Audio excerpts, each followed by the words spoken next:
You're dicing an onion or stirring a pot of sauce when an older, familiar hand clamps down over your wrist. She stops the knife to show you the right way to do it. That brief pause at the cutting board marks a skirmish in a hidden conflict. It's a moment of friction that points to a struggle much deeper than a difference in culinary technique. Mapping the kitchen as a tactical territory reveals contested zones at the island and stove.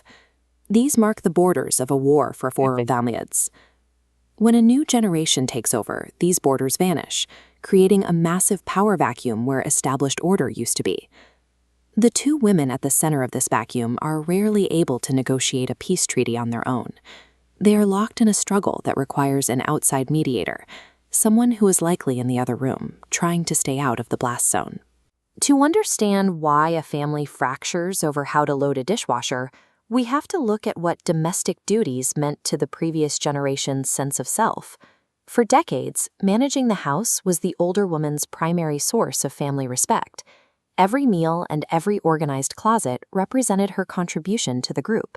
This creates identity equity, social value built through years of caretaking. When a new woman enters the space and establishes her own routines, the older woman sees that equity being liquidated. Her subconscious interprets this transition as a threat. To her, the shift in how the house is run feels like the erasure of her life's work. Social rules prevent her from demanding total obedience. Screaming over a dishwasher makes a person look irrational and damages family bonds. The criticism loophole provides a workaround. By framing control as helpful advice, she bypasses social rules to reach dominance asserted without looking like an aggressor.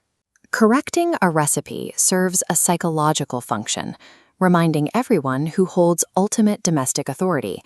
This is why she might rearrange a preloaded dishwasher, buy a different brand of soap to leave by the sink, or reseason a finished dish before it hits the table. These passive-aggressive moments are attempts to stay relevant. They're a defense mechanism against becoming obsolete in the family hierarchy. The daughter-in-law is working toward a different goal, establishing autonomy in her own home. If she pushes back verbally, the family often sees her as disrespectful. She risks being cast as the person who started the fight. If she yields and accepts the help, she surrenders her territorial rights, reinforcing the idea that she isn't truly in charge of her own space. This seesaw demonstrates why a two-person resolution fails. With only mother's prestige and wife's autonomy balancing, it's a zero-sum game. For one to gain standing, the other must lose it.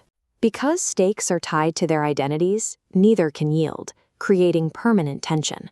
Without a way to protect both the mother's legacy and the wife's autonomy, the family system stays locked in a stalemate. The husband stands at the intersection of these two conflicting pressures, occupying the only position capable of changing the math. When he avoids the tension or tells them to just work it out, he leaves the power vacuum open. This silence forces the two women back into the zero-sum struggle. To resolve the identity threat, he must first validate his mother's legacy. By acknowledging her years of expertise, he secures her sense of value so she doesn't have to fight for it in the kitchen. Simultaneously, he must explicitly support his wife's authority. This means redirecting critiques and making it clear that the new rules of the household are final. This triangular structure changes the dynamic. The husband at the apex draws a solid boundary line separating the mother's legacy from the wife's authority. The mother keeps her prestige, the wife keeps her autonomy, and the tension is absorbed by the new stability. When the husband takes responsibility for these boundaries, the identity equity of the older generation is preserved without infringing on the new household. The kitchen stops being a battleground because the psychological reasons for the war have been addressed. Establishing peace in the home requires more than just staying out of the way. It requires being an active diplomat. If you want to see more breakdowns of the hidden mechanics behind human behavior, subscribe to the channel. Thanks for watching.